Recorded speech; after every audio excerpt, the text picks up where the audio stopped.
అందరికీ నమస్కారం అండి. ఈ ఛానల్ని సబ్స్క్రైబ్ చేసుకొని చివరి వరకు వీడియోని చూసి లైక్ చేసి షేర్ చేయండి. బిర్నిహత్ ప్రపంచంలోనే అత్యంత కాలుష్య నగరంగా గుర్తింపు పొందింది. ఇది మేఘాలయ, అస్సాం సరిహద్దుల్లో ఉన్న ఒక చిన్న పారిశ్రామిక నగరం. 2024లో ప్రపంచంలోనే అత్యంత కాలుష్య నగరంగా నిలిచింది. స్విట్జర్లాండ్ ఎయిర్ క్వాలిటీ సంస్థ ఐక్యూ ఎయిర్ ఈ రిపోర్ట్ని రిలీజ్ చేసింది. బిర్నిహత్లో PM2.5 స్థాయి 128.2గా ఉందని తెలిపింది. కాలుష్యంలో ఈ సిటీ ఢిల్లీని కూడా మించిపోయింది. బిర్నిహత్ కాలుష్యానికి ప్రధాన కారణం అక్కడి వేగవంతమైన పారిశ్రామికీకరణ, నియంత్రణ లేని ఉద్గారాలు. ఈ పట్టణంలో డిస్టిలరీ, ఇనుము, ఉక్కు ఫ్యాక్టరీలు, సిమెంటు యూనిట్లు వంటి 41కి పైగా పరిశ్రమలు ఉన్నాయి. ఈ ఫ్యాక్టరీలు పెద్ద ఎత్తున విషపూరిత వాయువులను విడుదల చేస్తుంది. దీనివల్ల PM2.5, PM10 స్థాయిలో ఆకాశాన్ని అంటాయి. అస్సాం, మేఘాలయ సరిహద్దు రవాణా కేంద్రంగా ఉండటంతో భారీ ట్రక్కులు రాకపోకలు కూడా కాలుష్యాన్ని పెంచుతున్నాయి.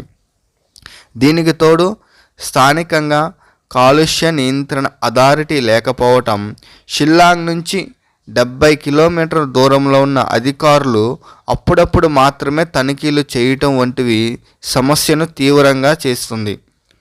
ఈ కాలుష్యం స్థానికుల ఆరోగ్యంపై తీవ్ర ప్రభావం చూపుతుంది. జనవరి 2025లో ప్రజలు రోడ్లపైకి వచ్చి నిరసన చేశారు. శ్వాసకోశ సమస్యలు, గుండె జబ్బులు పెరిగాయని ఆందోళన వ్యక్తం చేశారు. ఈ పరిస్థితుల్లో మేఘాలయ ప్రభుత్వం 2025 మార్చిలో 6 ఫెరా అలాయ్ ఫ్యాక్టరీలను మూసివేసింది.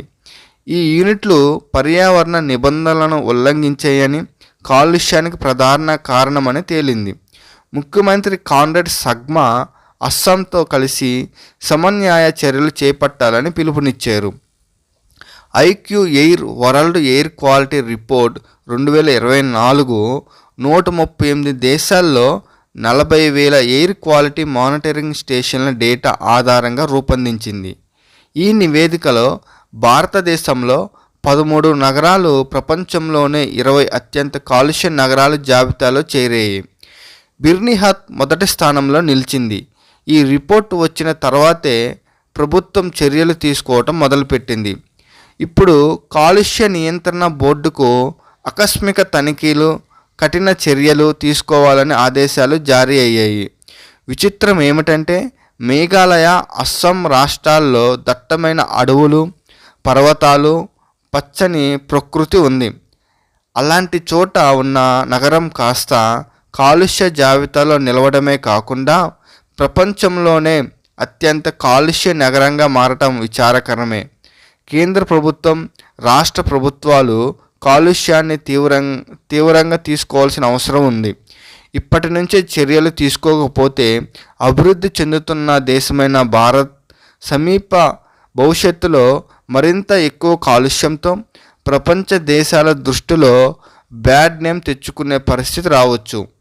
ఇప్పటికే ఢిల్లీ, ముంబై లాంటి నగరాల్లో కాలుష్యం ఎక్కువై ప్రజలు చాలా ఇబ్బందులు పడుతున్నారు. పరిస్థితులు చూస్తూనే ఉన్నాం. ఇలా మిగతా నగరాలు అవ్వకుండా యాక్షన్ తీసుకోవాల్సిన సమయం వచ్చింది.